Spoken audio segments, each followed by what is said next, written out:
Basic income through the eyes of history, it's pretty much on the open movie projects, human survival.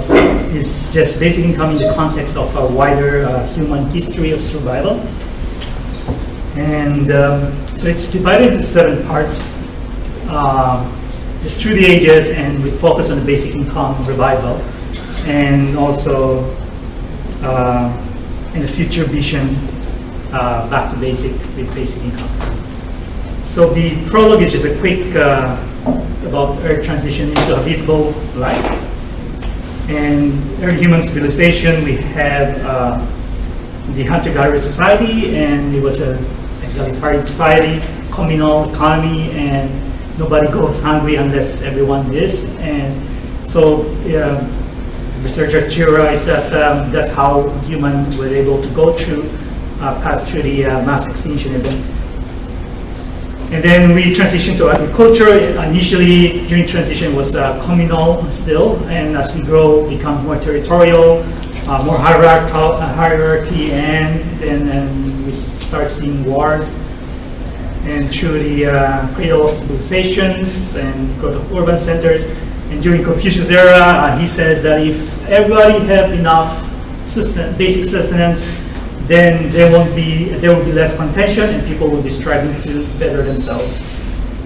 And at that time also, there was a peasant revolt throughout. Whenever there's as wealth inequality grows, we see it in the prosperous dynasty of China, in Tang Dynasty.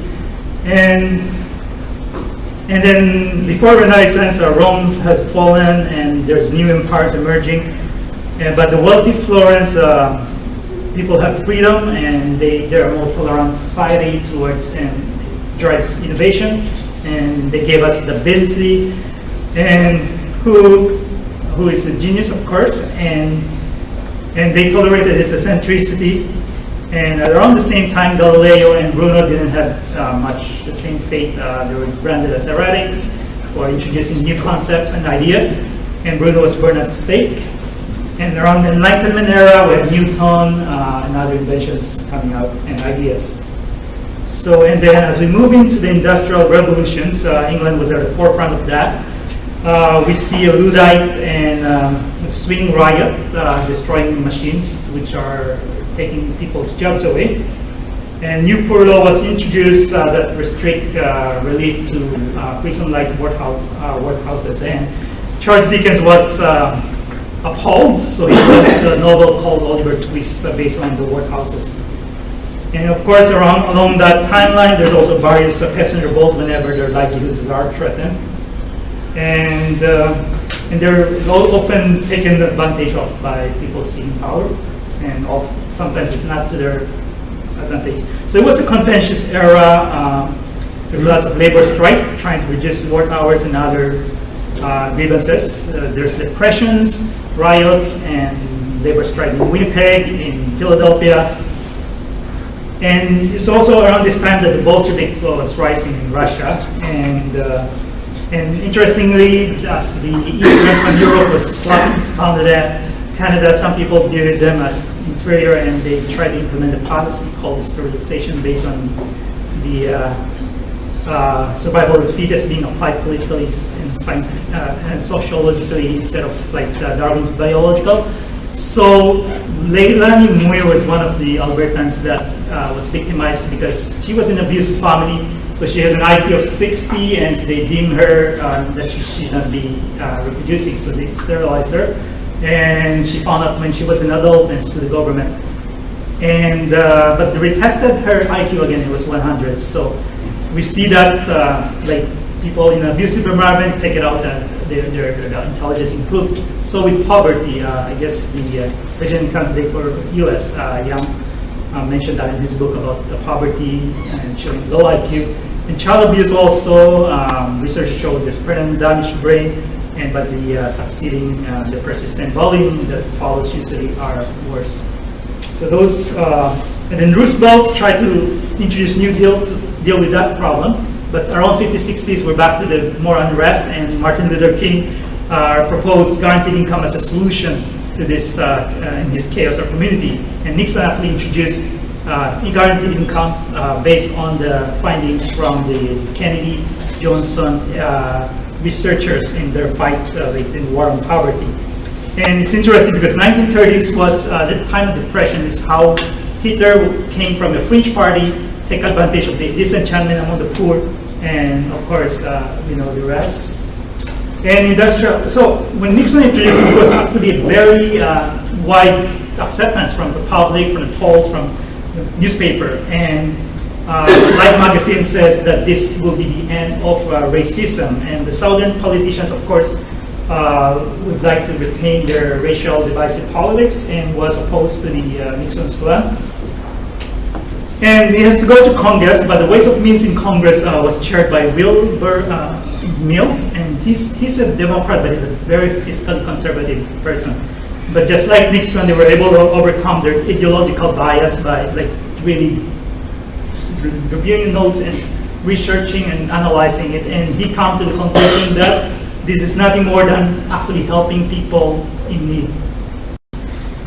So welfare continues, and there's a lady, Teresa Pizzella, which is a single mother, and she become activist.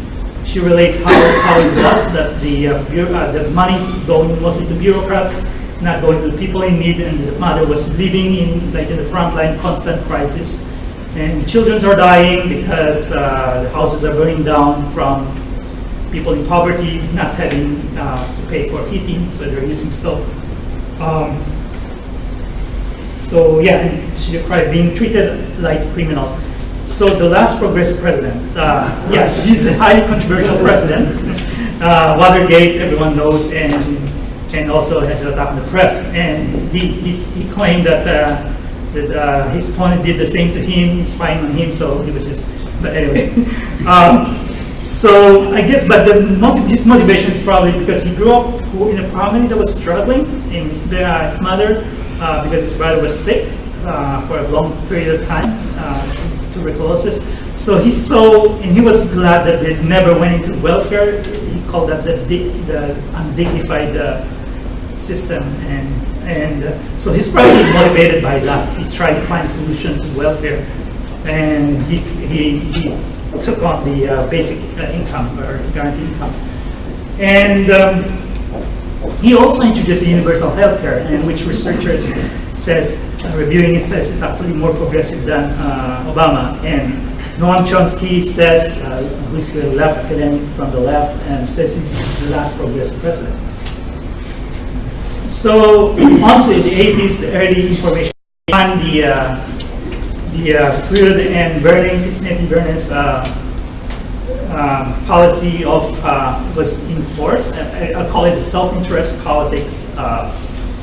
They viewed people as inherently evil. There's a beast inside, but you can control them through marketing.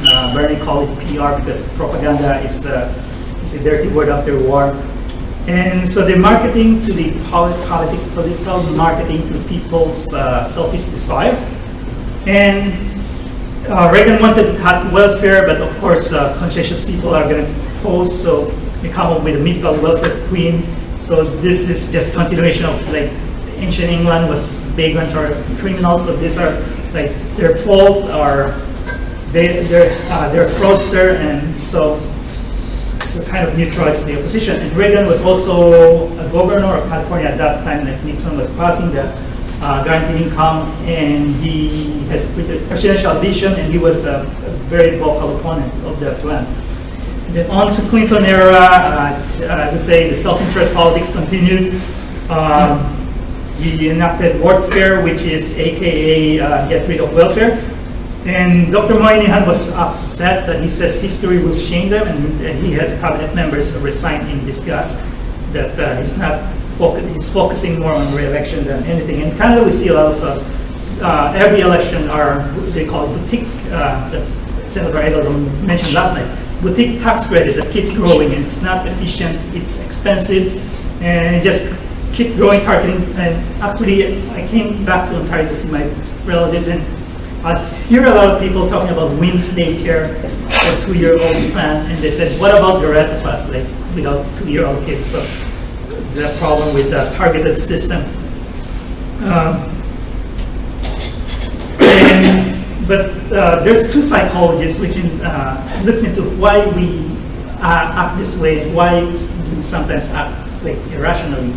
Tversky Kahneman or they come with cognitive bias. But one of the good findings they had was that when you train a young kid, like a young youth, very young, that they will be less vulnerable to cognitive bias. So the narrow fake news and also like being, you see politicians manipulating people, like demagogue. So I guess it would be good to introduce this in a secondary education.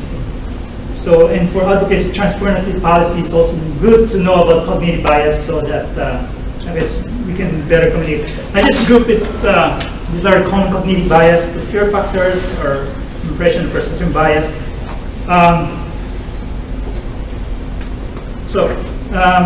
An example, the risk loss aversion by the pair of psychologists was that if you tell a patient 10% chance that they're going to die in the surgery, they're going to turn it down. But if you tell them they have 90% chance of survival, they're going to accept it. So the same rate, if you tell people that research showed 9% of people drop out of the workforce as a result of basic income, they would think this is sort of society as they appeared. But if you say 91% continue working, then maybe that sounds more positive.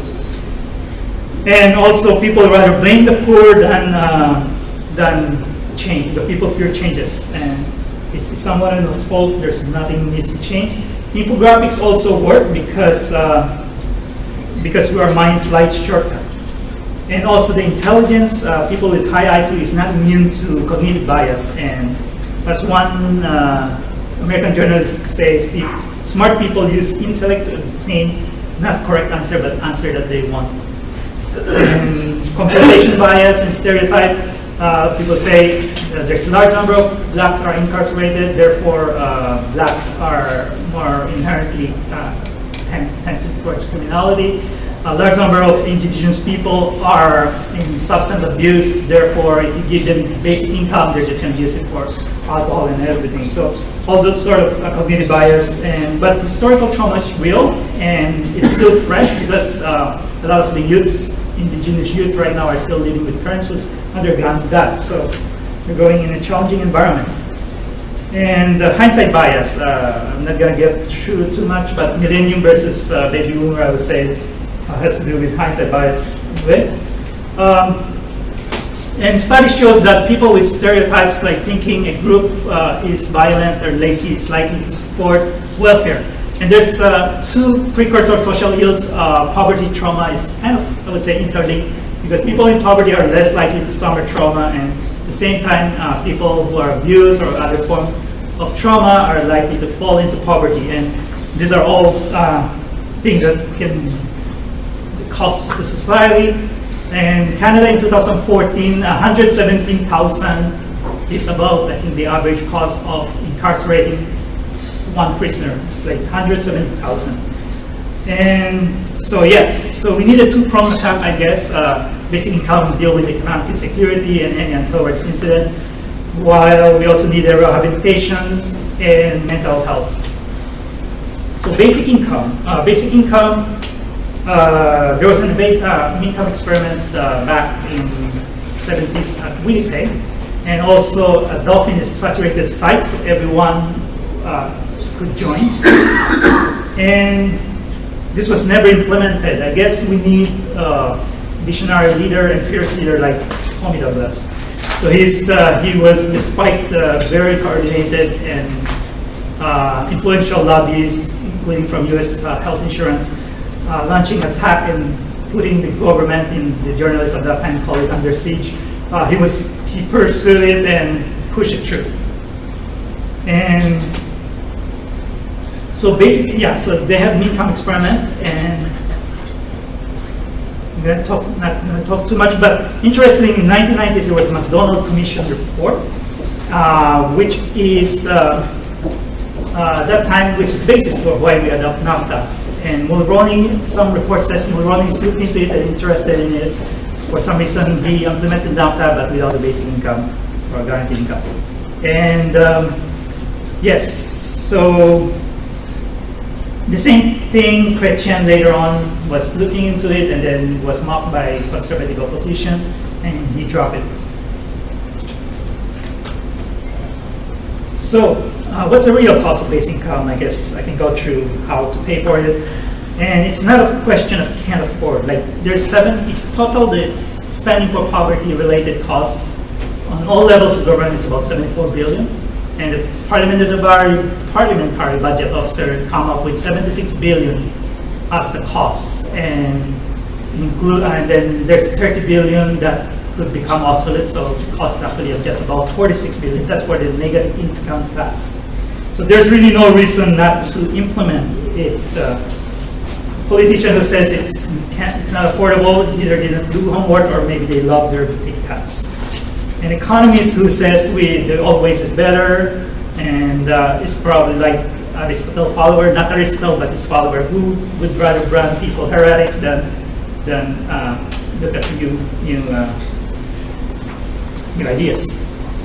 And what's the economic reality? Millennials are having difficulty, like they're living with their parents longer because they cannot afford it. Developing Canadians are increasing because they're struggling to make ends meet. There's a precariousness in jobs, and it's dangerous because one Intercept interview was in Nigeria about the youth unemployment, and the youth jokingly said, maybe he's joking, that maybe he'll just join ISIS and go to the mountain. In the Philippines, back in the peak of insurgency, communist insurgency, you see a lot of people in poverty going to the mountain solution. And Einstein talked about the era of changes to machine that maybe we can share the workload more. But I guess our minimum wage like in Ontario, $15 based on a full-time job. But now there's more precariousness, more part-time. So is that $30 then, $40 for the businesses? And also businesses hesitant to hire more people. They tend to staff to one people. So maybe there's some restructuring you can do, like payroll taxes or something, that makes it attractive for business, and full pensions or stuff like that. The way to the future.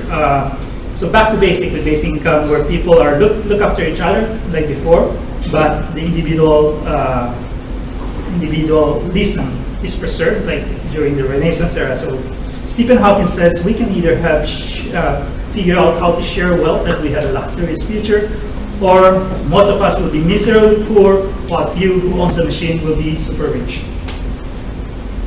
So we can think big.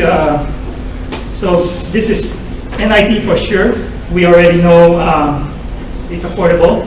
But what if we, like the grand strategy overall, like we can offer like free transportation, free education. Europe already has it.